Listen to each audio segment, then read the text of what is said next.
dies, he becomes the king because if there were no kings, the villagers start losing their children. So it's either there's a prince that becomes a king and dies after 2 years, or village reducing population.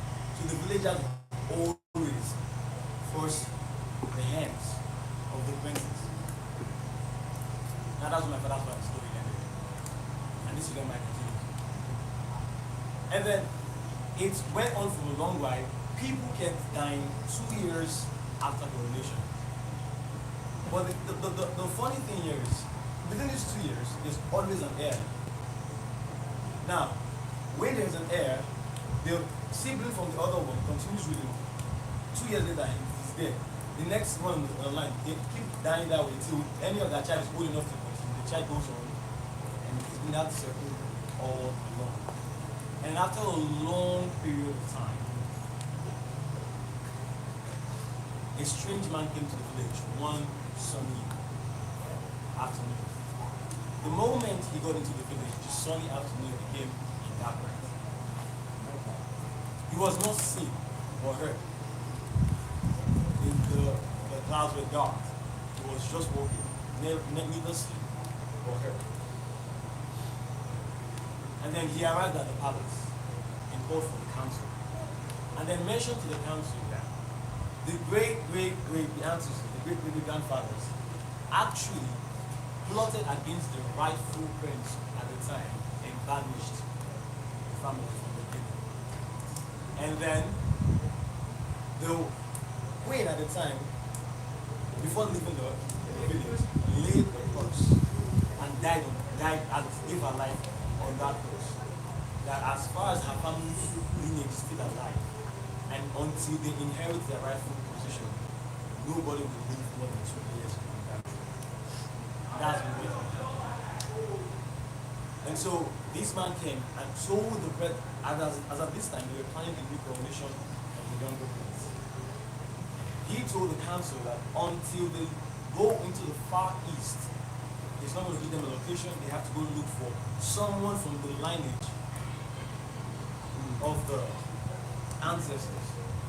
They are not going to be able to get this. So he left. Then you come back to the council of elders, gather a strategy, gather some warriors into the forest, far east. Let's go find someone. After searching for these lands, finally they were able to find one that's currently a CEO of a company that is not interested in royalty. And after much pleading and begging, he came. Just 45. And then there was a ceremony, they crowned him the new king, and the whole catastrophe was reached. That's how the village got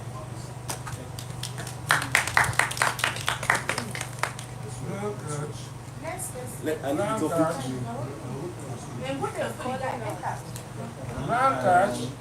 What am I saying to the phone? Somebody's there already. Who's going to replace me? Auntie, who's that? All of them, they are scared to go to. Sorry now, sit down, sorry. Come back to your place now. Call the next person for me. Project, so you guys, please make your story concise. When it gets too long like that, it becomes boring and all of us lose the flow. You can see faces, and we're going to critique. You guys, everybody will critique one person, so every story you hear, pick one person, everybody's going to critique one person. So when I critique you, you critique me on my story. That's why I want all of you to follow. And this is not just because I need you to sit out under the stars, okay? All right, let's go on sharply. Introduce yourself first. Good evening, everyone. So I'm Brown Catch from Anambra State. I don't know if you can hear me.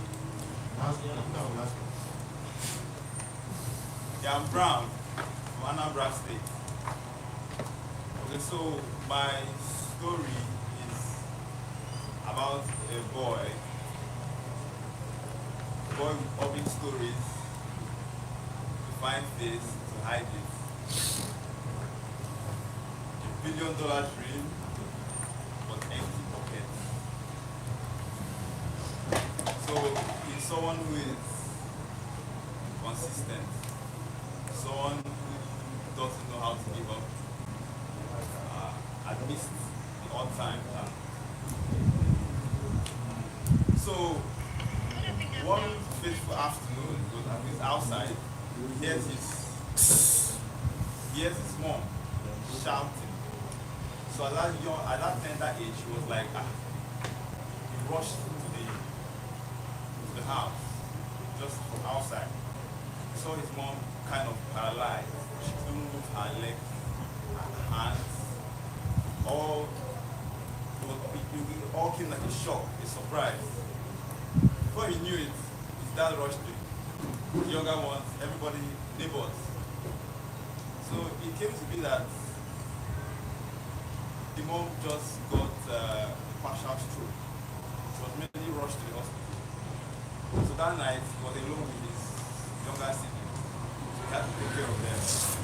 While his mom and dad and the rest of aunties and uncles were at the hospital.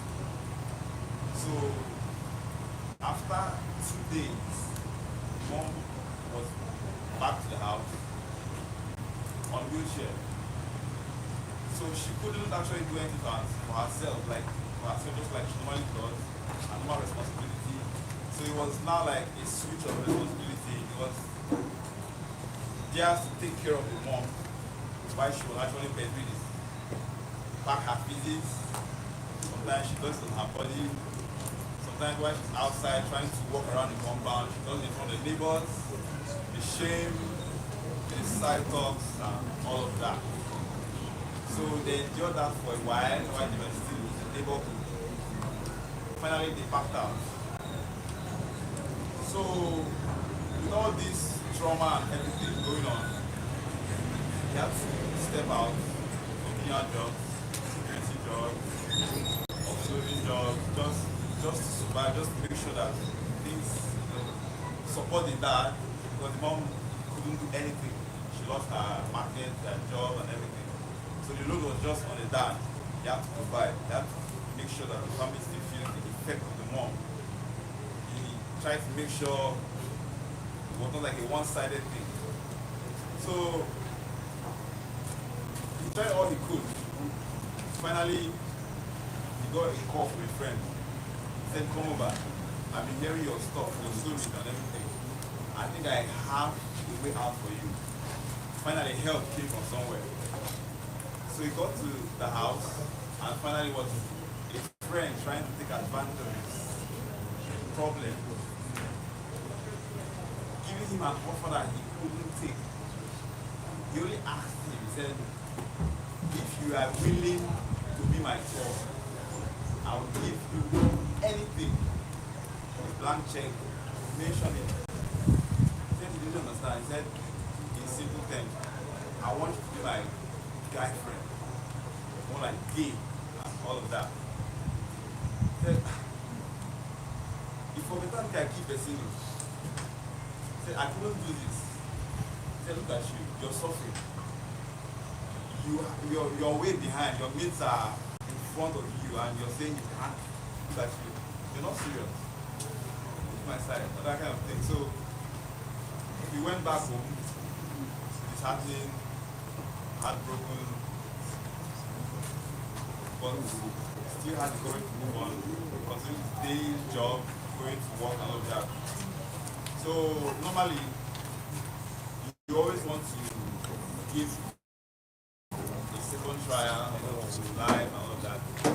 Another friend called him. He said this time he had to come all the way to his seat. And he wants to introduce him to something that will make him big. So he actually felt safe because it was an old classmate all the way from university, someone he had helped countless times. So he felt like this was going to be very genuine. So he looks for a way to tell the mom and dad, but this time around he's leaving his comfort zone, he's leaving his city to another city entirely. So he was very close to the mom. So he said, he told her exactly what was going on. And he's not sure what he was going to do, but he felt like it's not going to be something too illegal, dangerous, that he's safe. But he lied to his dad because it's not too close to his dad. He said he was going for a contract. He said he was going to close the deal, that he'll be back in a very short time. So his dad said, okay, why can't he just do the whole thing here? And he said he needed to be there in person. So the both parents, they prayed for him. The sadness in their eyes, the fear of not seeing him again because he's traveling to a place he's going to be, like he's going there for the first time. So finally he got there, his friend welcomed him. A week passed, they didn't really talk about anything serious. It was just the normal, okay, let's go flex, let's do this, let's do that. So finally one Sunday, he called him into the room. A dark room. Strange. This is a story. I don't know whether it has an end. Because I lost it. Okay, I lost the story. I lost the flow. Continue, Shab. Sorry, guys. Sorry. Okay. So actually he gave me a prize for riches and fame and all of that.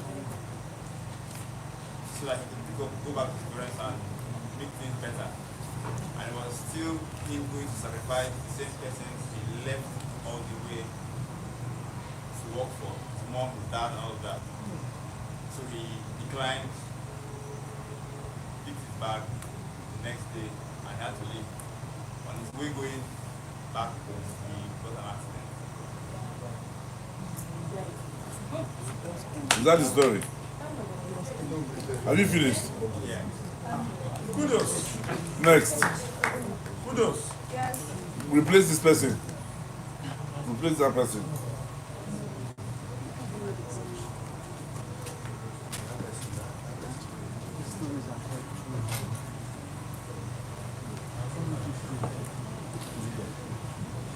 Good evening, everyone. Good evening.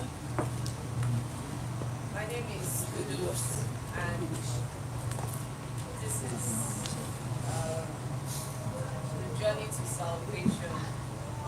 So growing up, I grew up in a background that my parents were in the education sector. It made me love books so much. So I studied when my peers were playing with toys. I prefer sitting up somewhere and studying. You know, I love books so much. And in that study, I ran across so many sectors. But I dabbled into occultic sciences and I was always intrigued with mysticism and life beyond. I kept studying, then I got into varsity. And there's something with freedom. Unchecked freedom is anarchy. In varsity, I was an anarchist. At some point, I remember going to brain research, all in search for this connection with the Supreme. There's an emptiness in man that it is only the size of God that is big enough to fill it. You fill it up with success, you fill it up with vices, addictions, and so many things. But it's only the size of God that can fill that. And so that emptiness still lingered. And I sought for him in so many places. It got to a point I experienced a season of darkness. You know, cash flow was dry, everything was dry. I wasn't like a man. I did odd jobs from fumigation to painting to so many things, and I broke, or life broke me rather. Sleep that was something that was precious to me, I couldn't find sleep. There are so many nights while men slept, I asked questions like, what next? It was in that wilderness of my life that I decided to reach out to my friends back in high school. like, okay, what's going on?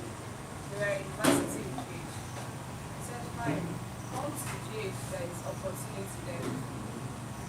And I remember packing up my backpack and I'm like, if I perish, I perish. I did not perish. God had other plans. So packing up my backpack, going to Ghana, thinking that it was going to be a different story. Then I went from frying pan inside the fire went everywhere. So a place where I did not understand the language, and I didn't even know that there was this what's the word? There was this animosity, silent animosity between the natives of the land and us foreigners, especially Nigerians. I faced that. I kept struggling and I still not hustling like a man because I used to be a young boy. So I said, oh, girl, you can't talk, you can do this. Why don't you come? Let me teach you how to work. I said, if that's gonna bring money, let's work. And we worked and I made some money, good money, until greed came in and things went bad. And I knew it was go time. I lost a lot and I said, God, there's a God in heaven, please show me mercy. I remember being kicked out of the house, not having any place to stay. And going in that confusion, I went to the barracks. I said, okay, at least here should be safe. And that was a date to my birthday. I did that birthday in the barracks. I said, God, for thy name's sake, show me mercy. And I remember that evening, I had a very strange encounter. Now, looking back, it was an angelic encounter. I just sat and I saw two men passing and one walked back and gave me money. From me, start raising up my face to say thank you, and I didn't see the both of them. And no car passed, and the other turn was quite a distance because I'm a time-conscious person. I love time too much. So the distance was no, it didn't make sense. But I felt peace and I felt calm. I'm like, okay, I stood up and I left. And when I got into the barracks, I opened it, and that was the first time that 200 CDs came out, and I had about 1,000 CDs that a stranger gave me. I said, yes, there's a God in heaven that intercedes in the affairs of men. So today I believe God, not because I was preached to. I have a relationship with Christ beyond church, a personal relationship, because if you really find him sincerely with all your heart, you see him. Mercy, baby. Pick somebody. Who's next person? Huh? Mercy. No. Yeah, right. So,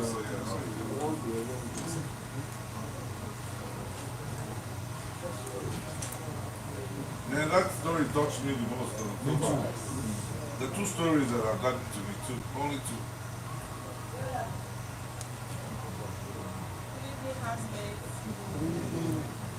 My name is Mercy Williams. I'm from Edo State. I'm here to talk about my personal. I left her place when I got to my auntie. I left her place when I was 16 years to stay with my mom, because I didn't work with my mom. Staying with my mom, she was married to another man. The man tried to rape me when I was 16. When I told my mom about it, she kicked me out of the house.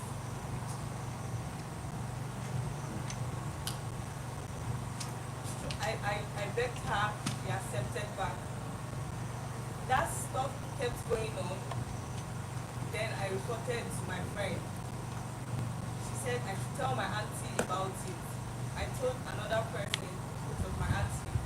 She brought her the idea of traveling out. Then I was 17. I know nothing about traveling then. So when I was about to leave, my phone got spoiled. I never knew it was a sign. I wrote her number in the paper to call her when I was going to Edo State. Getting there, the husband said he's going to sleep with me first before we start the journey. And I was like, that is not what I'm going to do, because my auntie said I was going to do a house help in Italy then.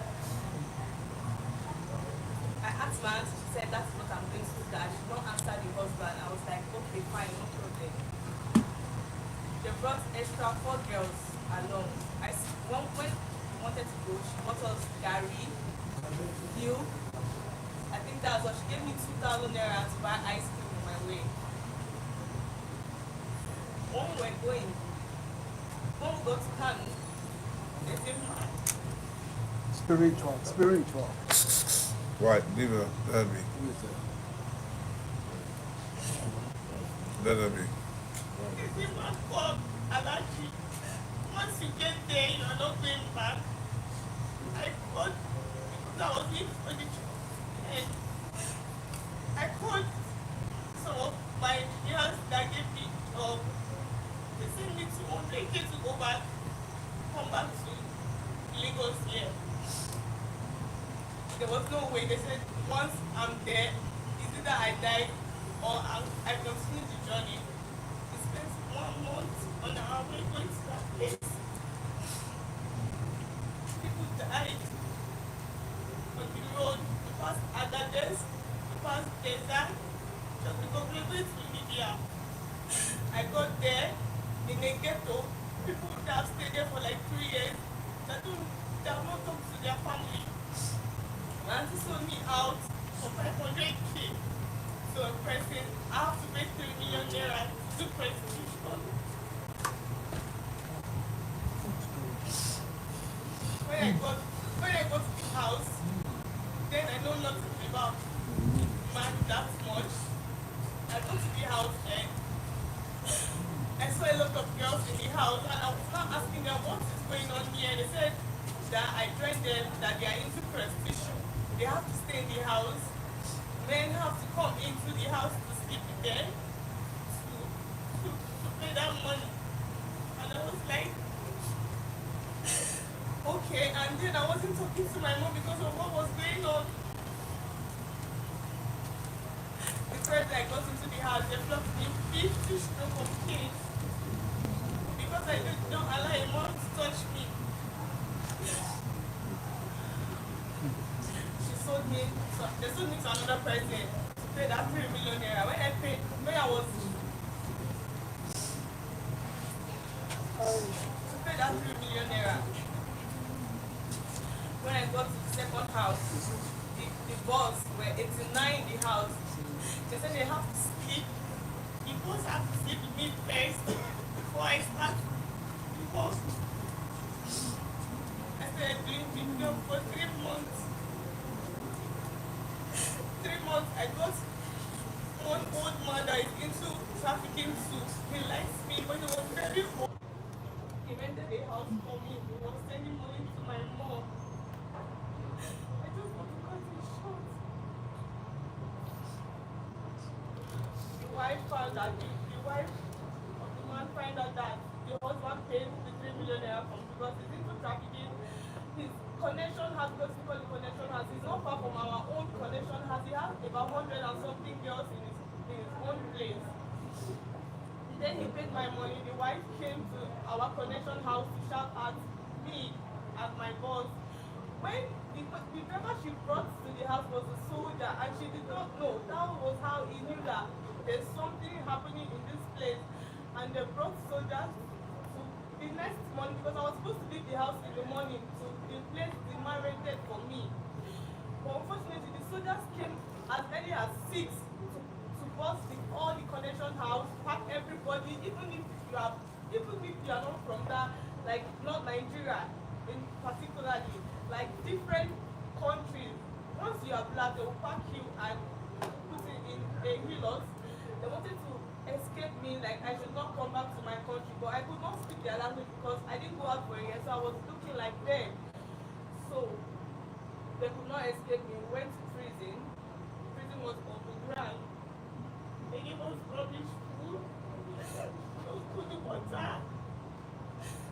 in the bottle of it. They don't use plane, they use this truck that they used to pour this car with.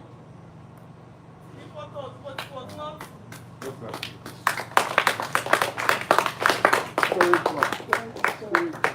all the next Sit down, person. Wes. Sit down, Wes. Sit down, Wes.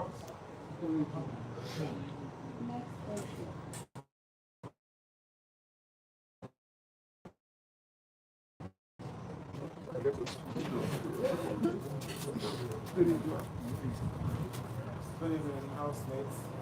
On deck. Good evening, housemates. I'm still Paul. I'm from Enugu State. So, my story is a story of a man whose father's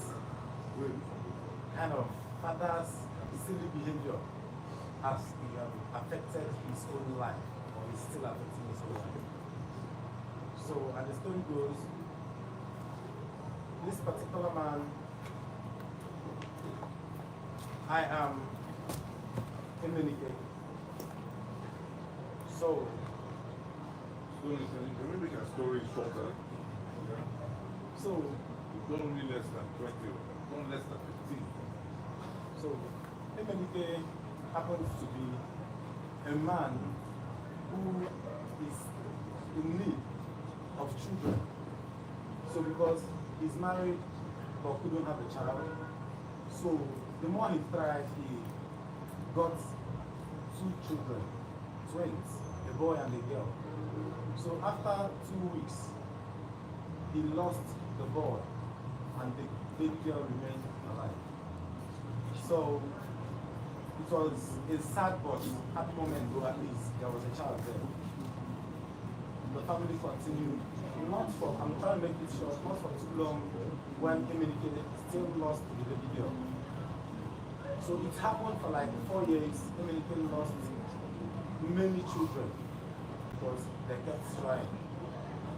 So trying to know what was his problem, where everything was coming from, that was where the real story began.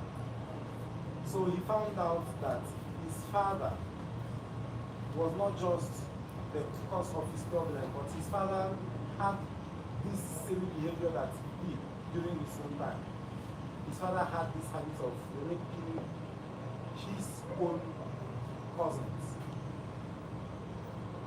when his father was growing up. So his father was a rapist, not a rapist in the society, but a rapist in his own kinsmen, in his own family.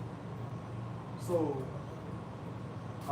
the things his father caused people,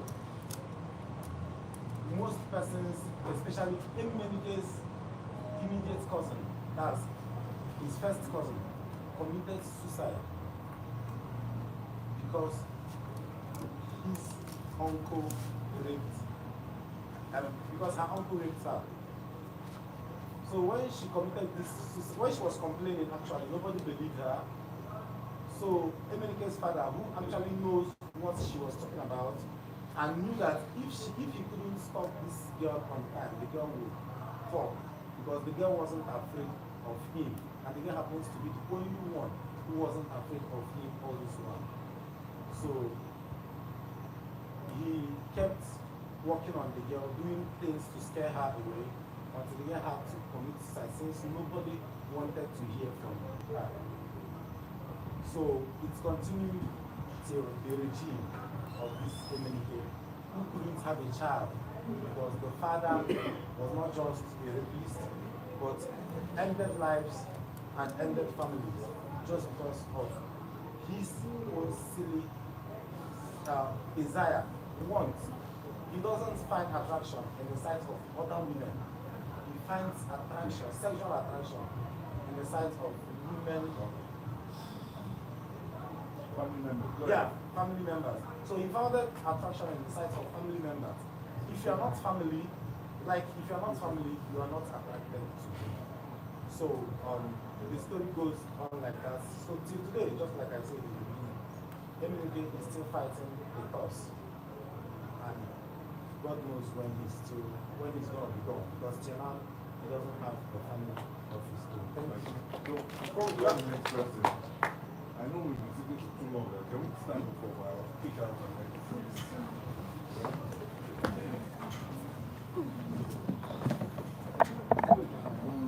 How many people have we gone through? Bro, how many? We have 13. Only 13 out from 13. That was quite nice. Yeah? That was always so good. Those who have to come to the front. Yeah. So let's shake it out. If you need to use the bathroom, I think this is the time to go and use the bathroom. Let's take 5 minutes and come. Please, 5 minutes. Yeah?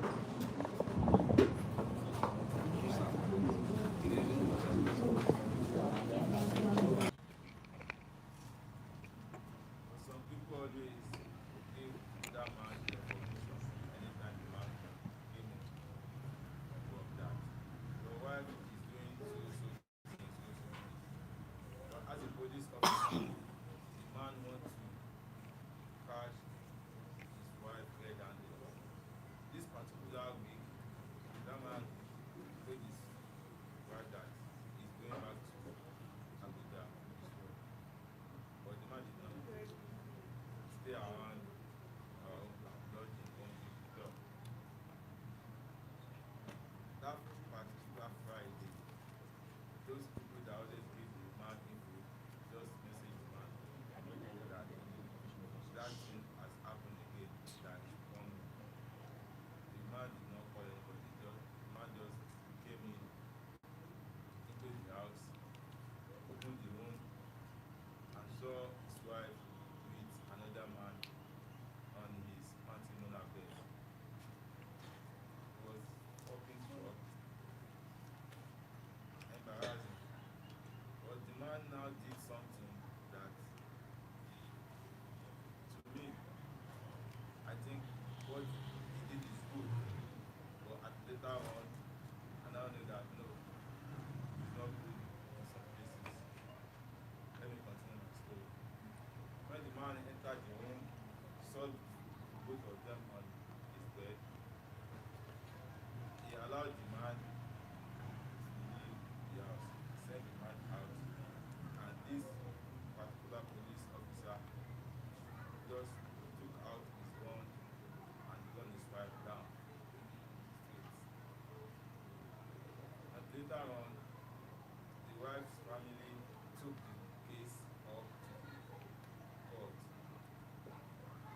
These things that happen affect this man to the length that his post can go forward and be behind him. First. Secondly, all his property was seized by the federal government. This affects this man to the length that he did not have anything again. But maybe due to his rank in a police officer, he did not jail the man, but they collect everything that man had and give it to the woman son. This story is all about patience, because little patience can give us what we don't expect in life. That is Winner love. Winner love.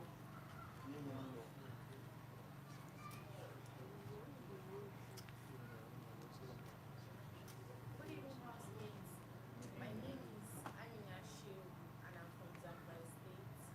And the title of my story is Finding Me. When I was growing up, my both parents are Muslim. Like, I have never seen my mom and my dad live together. I don't even know what it feels like to be like around your mother and your father.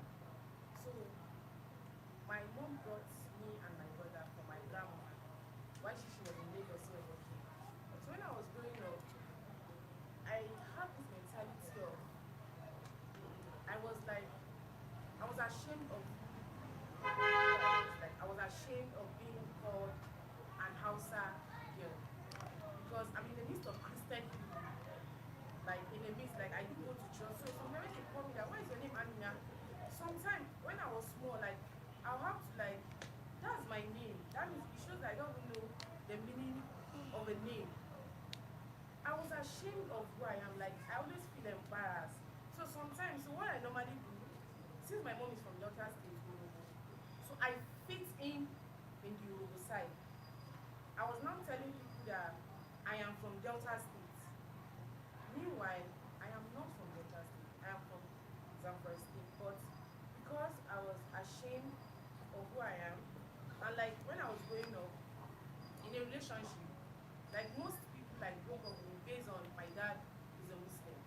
But I am a Christian because my grandma is a Christian. So like when I was not like, okay, that means why not let me just leave this Hausa part. Let me try to delete this Hausa part from my side, that is from my life. Let me try and fit in the Yoruba part as a Delta girl. But there is something happened like the first day we came here, which is on Monday, right? Immediately I arrived at the hotel. So when we're now introducing ourselves, like the twins, like when I told them my name is Amina, they were like, Amina from where? Like they were asking me questions. And like they were interested, and that was the first time in my life that like people were interested in me, like because of the fact that I'm Hausa. I was a little bit trying to like hide from the fact that I'm an Hausa girl. But he was like, can you speak Hausa? I was like, yes. Can you speak Yoruba? I said yes. And I told you that also I can speak Yoruba. He was like, your type are rare. I was like, go Joe. Me when they try to come on a side, they tell me say, what? I don't really feel there's anything special about me. Like to cut the long story short, I really feel if today if I'm on the stage, like if the whole world is seeing me one day, I really feel I found myself in the face of images. I'm sure that had it been I was not here, for the rest of my life, I'll never find myself.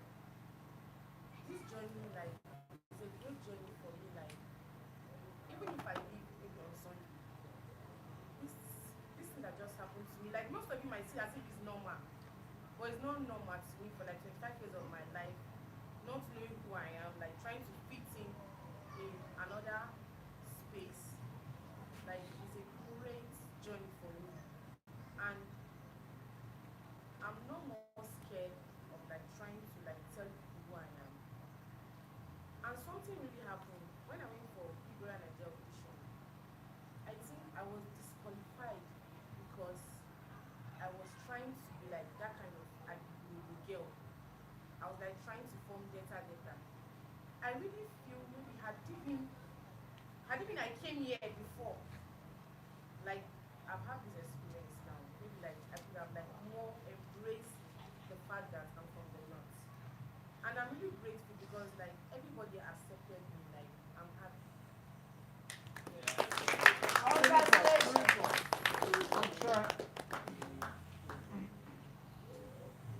Come to the back. Achievements.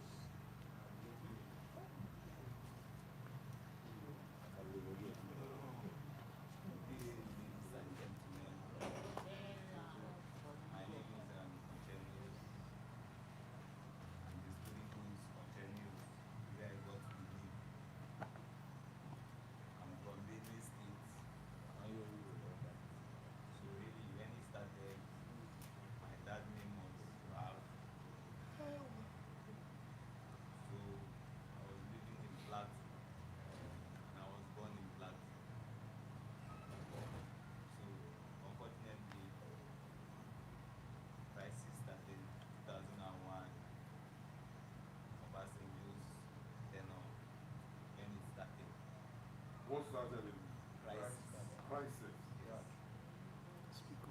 So we had a shop like warehouse, and it was well. That was when they burnt everything down.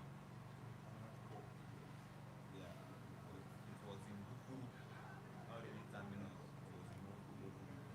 They burnt everything down 2001. So we had to go back to the thing again because we had nothing, and he lost his job.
Sunday boy.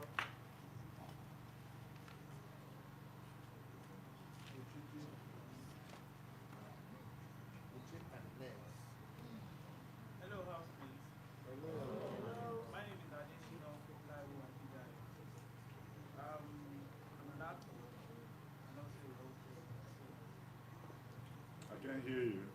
Project. Yeah, I'm an actor and I got so thrilled with what Hamina said simply because I am a prophet and in my church I know what I do. But what she said really touched me because I know Face of Images gave me another opportunity to showcase the work that this involved this guy can actually do because I know people are watching. I'm going to tell you a story of my life which is happening to me right now. My church, I was going to a church before. I'm a Celestial. So my uncle became a shepherd from the United States to become a shepherd in another church. So he called us, Abu, would I be in a church and you be going to another church? That's not possible. So I and my twin, we had to leave our church to be placed. So we started worshiping there. When we got there, we had a problem because people were seeing us, these twins, they are actors, blah, blah, blah. That alone. So I was living a coded life in church. I wouldn't want to participate in anything. I didn't even let them know I was a prophet, that I'm a prophet. So I do wear forkuna in the church. Forkuna is meant for someone, for just normal member. So nobody will even know this is who the person. Then this happened. I met a lady. This lady happened to be someone. She happens to be a girlfriend to my uncle's PA, which is the shepherd. So she was hurt by that guy because that guy happened to be a married man. But the girl didn't know the guy was married. So she was so hurt and she had no friends because this girl is someone who works alone, who do things alone. She doesn't have anything. She was almost dying. Then I ran into her and we started talking. I asked her, what's happening? And she told me her story. She told me how that guy met that guy, how she fell in love with him. Then I will not hear that story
Nothing happened to me. So I stopped. So now, so later, because I wouldn't live with my uncle said a lot of things have started happening in church, and I had no choice.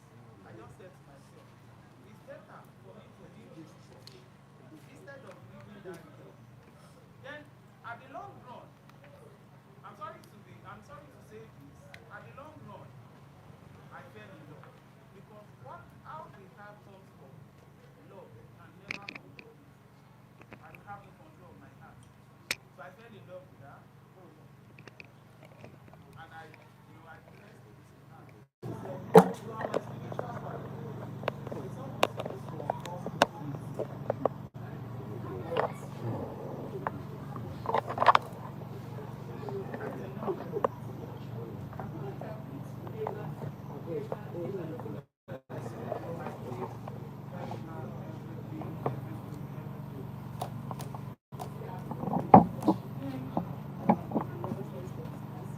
Later she said to me, no problem. But she cannot get married to me.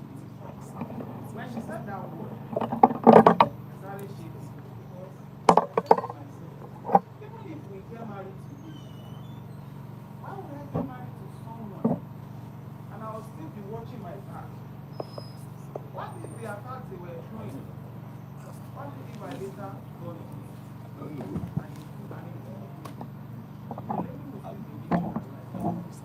But because that was my first thought. But because of the feelings I have for her, I felt she's not.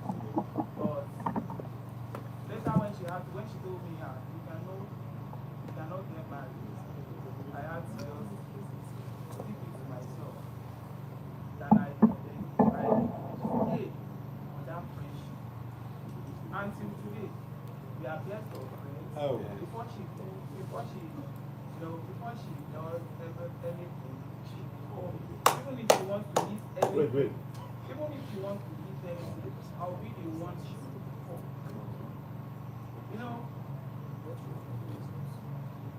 I'm always happy. I'm always happy when she calls. I'm always happy because I was able to save your life. Until today, even to thy kingdom come, I will never stop saving your life. Thank you so much. Thank you.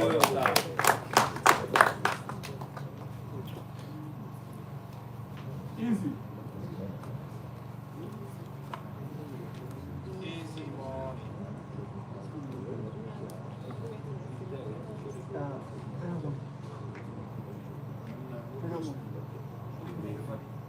Good evening. I'm Easy by name, and I'm from Delta State. And the story, my story goes entitled "Why Me."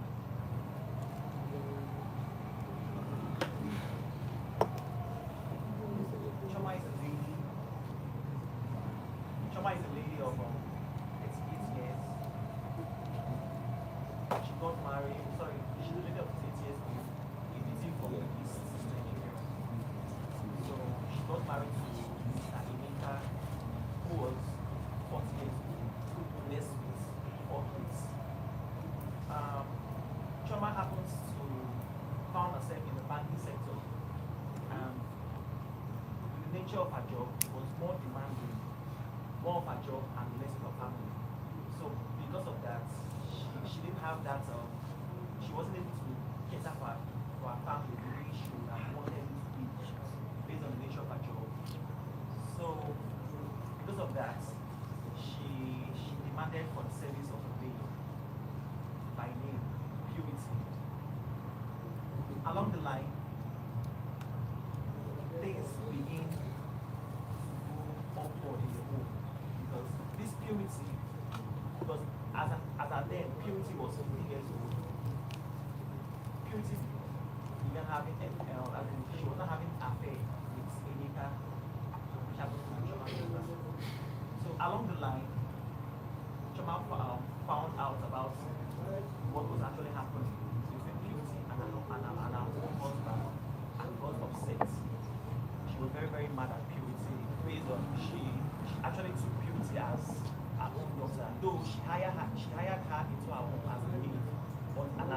And at the same time, she was being like open-minded to purity, taking and like sending her to school, taking her as her own child. So she got upset, and because of that, she sent Purity off out of the house. Purity, in her own side, got upset and vowed that she would destroy this home. So she actually went diabolic. So along the line, things was actually awkward. Emeka, which happens to be Choma's husband, was now like the opposite version of a good man.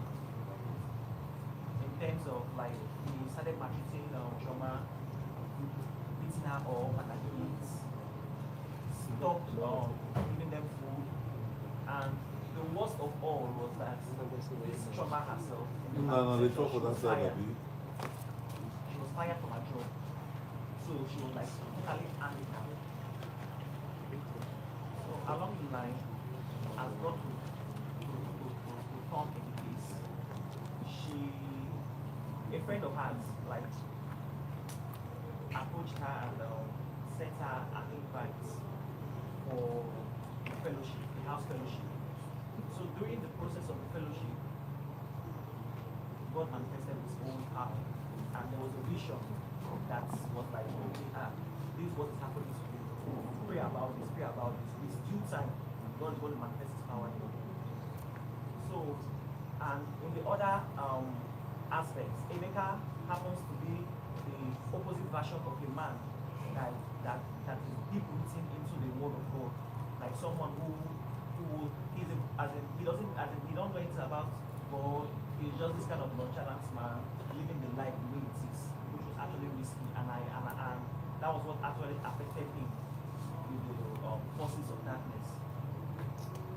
So Emeka died during the process, and things became very, very worse for Choma and her family. How she going to take care of her 4 kids? It was very, very difficult. So as the prayer and fasting was going on, she had a call from Purity that she wanted to see her, that she really wanted to see her, that something is really going on, and she just have to like see her, to talk to her one-on-one. So it was like an emergency. So she herself, she was like, I'm talking to this girl, why is she calling me? So she told Purity, okay, you can come over, let's see. So when Purity came, Purity now revealed everything, that she's sorry, she was the person behind all the predicament that has been happening to her, the loss of her husband, that she did this, she vowed that she got upset because of, she was in love with Emeka during that courtship, the affair. So she went extra mile in doing this to her. It was actually painful for Choma because Purity was the least person she could imagine that this is where the problem is coming from. So it was painful, but she forgave Purity, and along the line things became very, very good. So what my take in this story is that regardless our background, regardless where we're from, Hausa, Igbo, Yoruba, we all need God we all need our foundation to be rooted in God, because without him we are nothing. No matter your occupation, no matter your career, no matter anything you have to do, it's by his grace. And that's the only way you can overcome Satan, because it's always fighting. But with the grace and mercy of God, we are overcoming. So I just hope that we all learn something good from what I just said. Easy money to the world. Easy money to the wall.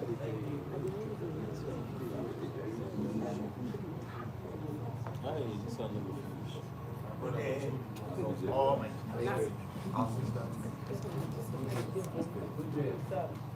My name is S.O.S. Son of Shokubi. Oh. Shokubi. I'm from Atlanta. The topic of my story is my mother. people have been asking me to tell them my story. And I said, the time will come, I will let the whole world know my story. And I really appreciate the management of Place of Image. Give me the opportunity to tell my great housemate and my great girl know my story.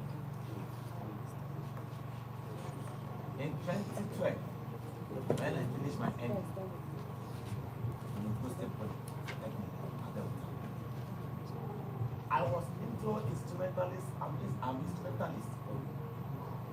I play an instrument or a great musician, particularly I show Pepper Singer. Every week, we always go have a show, outing, and we cash out. One day, my mom called me, told me, there's a vision for you. I said, okay, what is it? She told me that God asked me to do his work. I said, how that won't be possible? My elder brothers and the wife God is going to call me. Because I feel that if I do that work, my husband every weekend will stop. And I know how much I'm cashing out. I got breath. Go back to life. On Sunday when I went to church, a prophetess called me out because I attend Celestial Church of Christ. Said I should go back and make my mother happy. Okay? When I just set up. But I now set it up. I went for a show. Finish. My other even bills. Okay. And now remember. I go back and go and make my mother happy. I call my brothers. How mama now? My mama they cry you. Mama no dey happy at all. Mama no happy. Okay. I bought my talking drum 15,000 naira at that time, and I sold it 1,500.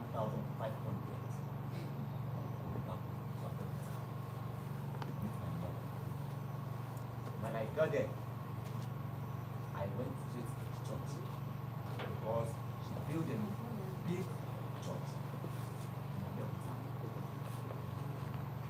When I get there, I prostrate. Mama, I'm very sorry. Then no. If you say you are not doing this work, go now. She's not forcing me. I said, I'll come back to God. That time I give God my life. I said, okay, instrumentalist, if the show come, if I can do the show, I will go. And if I cannot do it, let me do the work of God. I don't stop it. But I thank God for my life. And the day I surrendered to do the work of God, the story changed. God has used me to a great level. I may be small, but I have a big God. And that day, I can never forget it. Anything she wants, I will do for her. What I just want to tell each and every one of you, no matter any other circumstances, don't forget your money. Take care of your money.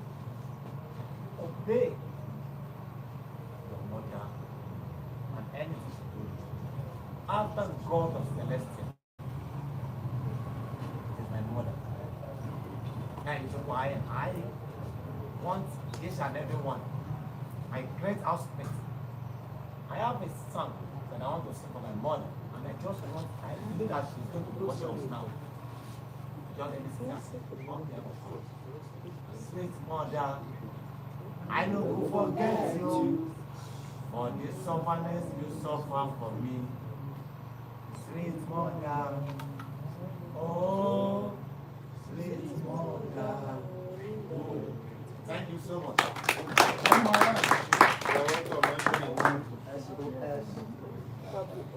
How many we got? How many? 19. Huh? 19, son. So we have about 18 to go. Yes, sir. You need another 18. Speak up, To please. tell the stories a bit faster, guys. Or we'll be here till 10:30.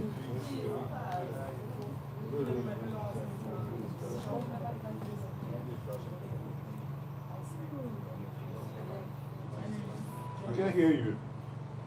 Good evening, my fellow housemates and face of image. You have to image. My name is James known as Omaraj. So I want to talk a story. Where are you from? I'm from Ososo, Akoko. Edo State. So I want to say a story about childbirth. Eh? I'm sixth son, sixth child of Mr. and Mrs. Peter Okoro. So the story goes like, Can't hear you. I'm the sixth child of Mr. and Mrs. Akolo. And I want to say a story about a child birth. So my story goes like,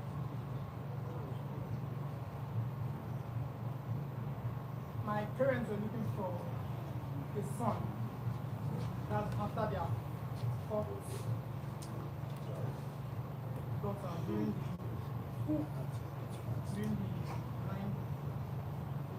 during those days.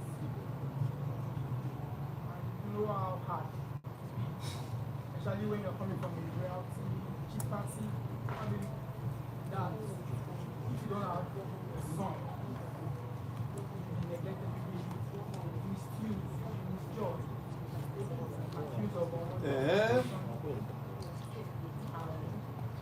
treated like a woman. I'm going to stand there. So Anybody who I catch talking will kneel down. my I'll treat you like a My dad, child. after You you- kneel down, you raise your hand, and you drop your right. in the village decided to leave the village and come to the city and do this.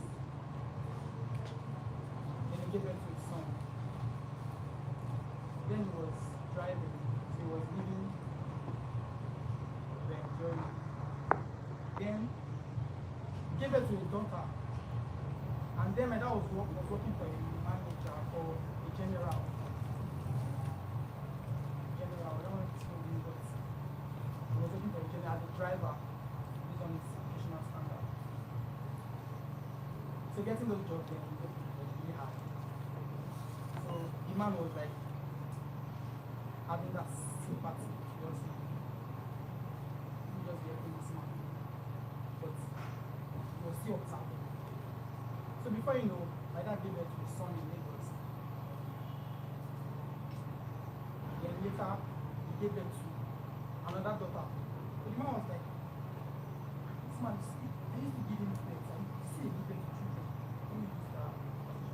See they give birth to children. This is your old age, and this is your plenty children. You don't know. The man was like, okay, I'll take care of this. So after 2 years ago, my dad came to the fifth was a boy. The sixth was girl. So I guess my dad was looking for another son. Unfortunately, my mom was pregnant with twin. Then my dad went to meet general and said that his wife is pregnant. Unfortunately, the general sacked him.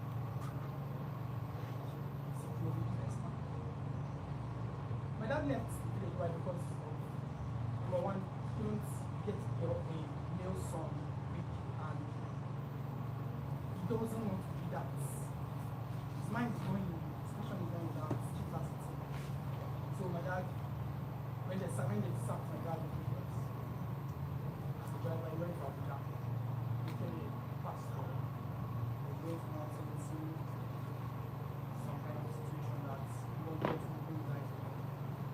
So during my childhood, my mom was attacked at the 8th month of my on the 8th month of my so they were like in this act she that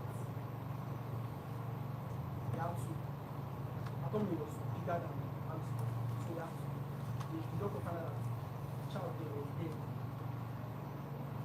So they had to open out the out and remove not knowing that the other baby is going inside. So when they brought out the child, he was dead. So doctor had to stitch.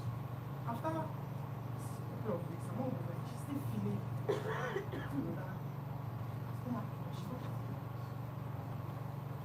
So those my dad struggled.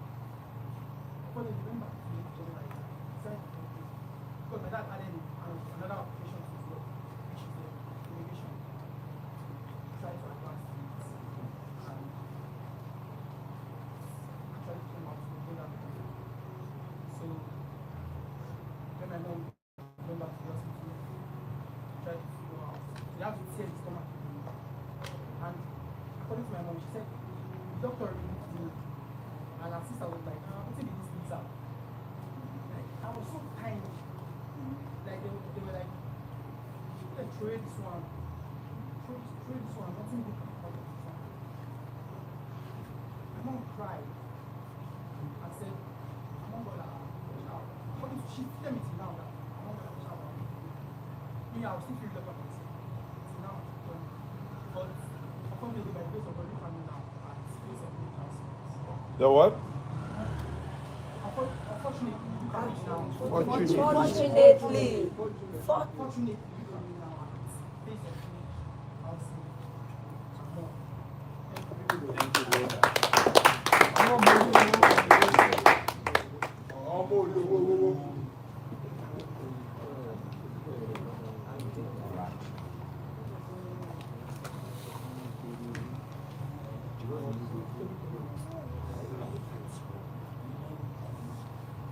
So we have 18 left. 18 left. We're going to be a bit faster, guys. Good evening, everyone. Are there 18 people in front? Yes, sir. What do they do now there?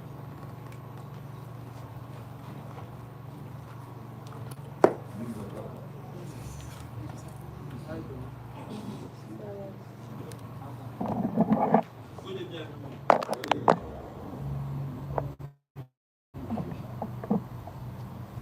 So I finished while my children was supposed to be the one back because I was like so he hasn't finished his job then. So I decided to take a public transport to Lagos. On my way going from the city and last I met some friends of mine. They were my childhood friends. When we met each other, we were like, everybody were happy. We have you guys been, it's been a long time that we have you guys seen. We always see you on the TV. So now told them they're also going to be. So I entered when we get to holding yard after doing my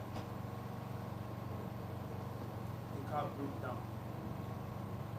When that car broke down, immediately the car broke down, another car joined the car and they asked me to join them.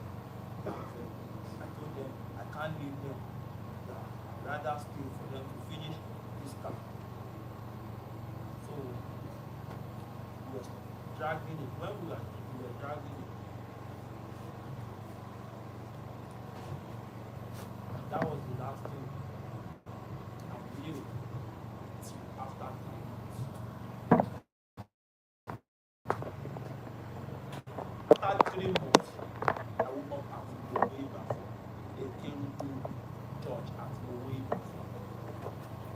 When I woke up, I saw a pastor and I was asking where I was then. The pastor was there. went to do a revival on one Monday at Pepe. So it was one of the church members that told the pastor that this guy lying down, they know me. That one of their twins, they used to have Yoruba movies. So I wrote a number inside a sheet of paper. That was when they called my children. So when my two brothers got to that church, he asked me to walk out. So the pastor narrated the whole story. That with what he saw, they championed me. But just because I had a strong head. So that was why they went to dump me somewhere. From there, that was when they saw me. This story I'm saying, my mom lived in the US. She was worried. She came to Nigeria after I was sick. I attended Celestial Church. Trust me, when I was going to that church, okay, I've never been to church for the past 2 years before that incident happened. So my mom called I was told they called a man, a Muslim. That man was an Alpha. So they called that man through someone my mom met in the UK. So when that man told them not to post any of my pictures, that where I am then, I could sing. When I saw my mom go back to Nigeria, the first thing I did was I was crying just because I didn't believe I will still see my mom. I'm a Yoruba actor, but trust me, whenever I watch kidnappers movie, I say to myself, all these things, it's a lie. But now I believe one thing, all these movies we watch, everything I read, that's my story.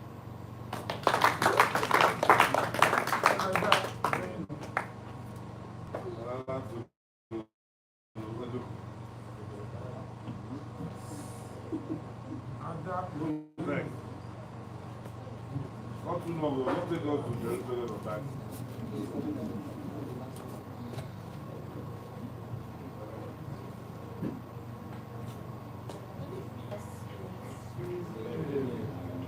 Projection. My name is Blessing Rapper. My name is Blessing Rapper from Okolori local government in Enugu State.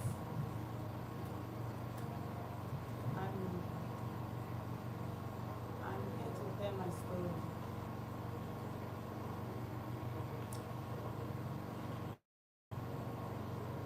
I got married when I was 16 years to a young guy, Mr. Emeka, who was 23 years old then. He was 27, so. 23 years old 23 years then. old. So we meet ourselves in the house when I escorted my friend to my girlfriend to their house, who happens to be his younger sister. So, and after our meeting, he was like, "What is your name?" I told you. So he's a handsome guy. And he has this that from here to here. I think that was what attracted me.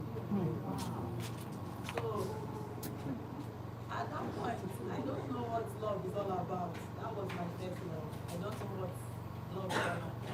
I just felt I have feelings for him, or I felt something, and I assumed that was love. So after we put ourselves in a conversation, he was saying he loved me, he wanted me to date him, and I was like, I'm not a dating type. If you love me, you should come and marry me. So we met ourselves during weekend on Saturday, and he said to me, go and tell your parents, next Saturday I'm coming to my home. So all those things were just like, I thought he was playing, all those things. And the younger sister is my very close friend. So the younger sister now asked me, do you really want to marry my brother? And I was like, now, why would I marry him? He's very handsome. So, and we laughed it out. On Thursday, my mom now came to our school and found out that I was not in my in my school where we are staying. So people get out to where we are living in school is very close to my ex-husband's family house, because the second child of that is my sister-in-law is my landlady. So she came, and I was very scared because I have never made that, like I haven't made that kind of move before. Like, I'll just go out from where I was to another place without my family knowing where my whereabouts. So he walked to my mom. When my mom was reacting, so he told them that he will come and see him at home. My ex-mother-in-law begged my mom to go that they bring me. So the following morning, I went home. I explained to my mom, to my dad. So my mom was like, you are too young to get married. What do you know about marriage? And I told my mom, you asked me not to date any guy. You asked me not to have sex with any guy except that person is my husband. And I like this one. And that's why I'm like, I want to marry him. She refused. I cried that day. I cried. And my dad is this kind of person that loves me so much. And his first child. You know the connection of between the first daughter and the papa. My dad now feel that for me, and he started washing my mom's plate because everything happened in front of me. He was saying there are a lot of things. My mom now said, okay, now I'm not the one that will marry you. He said, you want to marry? You are in SS1. Why do you marry at this age? That I know we don't have that much, but I don't know why you are rushing to marriage. He said to me there that day. Then I asked both of us to go for a lab test. Before then, before like the day before the blood test examination that we supposed to attend, the guy indulged me in a blood covenant oath. Because then I've asked him, he asked me what is your blood group? I said I don't know. I've never done any test like that. So I don't know. And I now asked him, and I said it's AS. So at night, then I not me in that blood covenant oath. Both of us swear. The first swear that he's not going to leave me. He loves me, and I'm not. I should tell him too that I'm not going to leave you. I was like, why will I leave you? I like you now. Why will I leave you?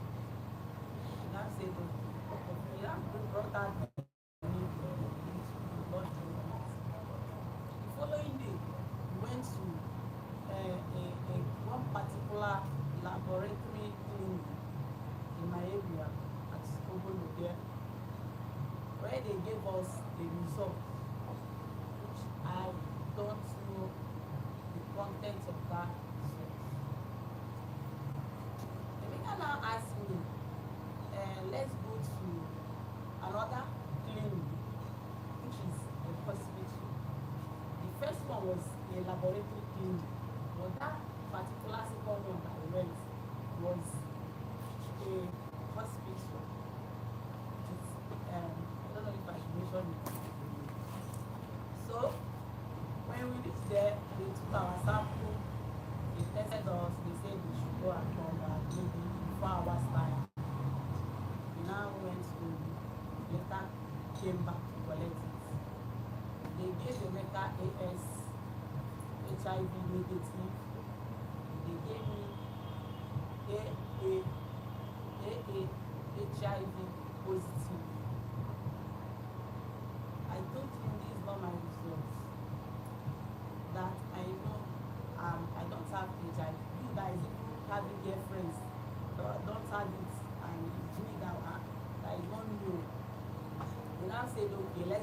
Shona had in base place. Because that Shona had in my place, anybody that have that HIV, I think that was where they collect work. So it was like, even if I have that HIV, that let's go to that particular place that the drugs is being issued to the patients. So we went there, they said I'm HIV negative. So because of the happiness that I'm not HIV positive, I wasn't thinking that, like, let me check if I'm still AA or AS, maybe they did mistake or not. So the happiness we went through, they told my parents that they will come next week, Saturday, and pay my bride price. They did. After on that Saturday they came. They paid my bride price. I followed them home. We started living like husband and wife. Love started sweeting us. We were like twins because both of us is small. Like if people see both of us, they will not be like, how is my brother? This sister, brother. That was how we were. And the maker is the business man that sells ladies wear. It doesn't happen then year 2012. I started building future with him. So when I get pregnant, after 1 month of that marriage, I got pregnant with my first husband. Something happened.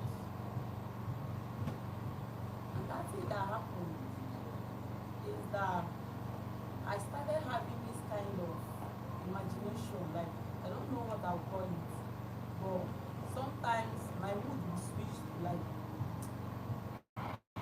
I love this guy. Sometimes my mood will tell me, what do you even love about this guy? So all those things started coming to my, those thoughts started coming to my mind. I was not giving him that attention because I have a lot of dreams that I will always be like, I want to be this, I want to be that. And he's not that kind of person. He likes his woman to be a housewife, even when the money is not there, even when he's not capable of caring for you that much. He would like you to live that kind of lifestyle, like housewife, comfortable wife. When you pass, people who admire you, they won't know what you are passing through. He doesn't like he's stingy, but then I thought maybe because he doesn't have that much. So, and I so much admire nurses. And I told him that I want to go for school of health or nursing. And I said, I don't have, I will train you when I have money, blah, blah. And I said, okay, can you put in auxiliary nursing? Maybe I will be using it to pass time. If you go to shop like this, I don't have anybody to talk to, and I'm pregnant, all those things. I said, okay, manage to sign me at near their house, Chukwuemeka Hospital, where I did my auxiliary nursing. So, one fateful day, I started making friends from that village.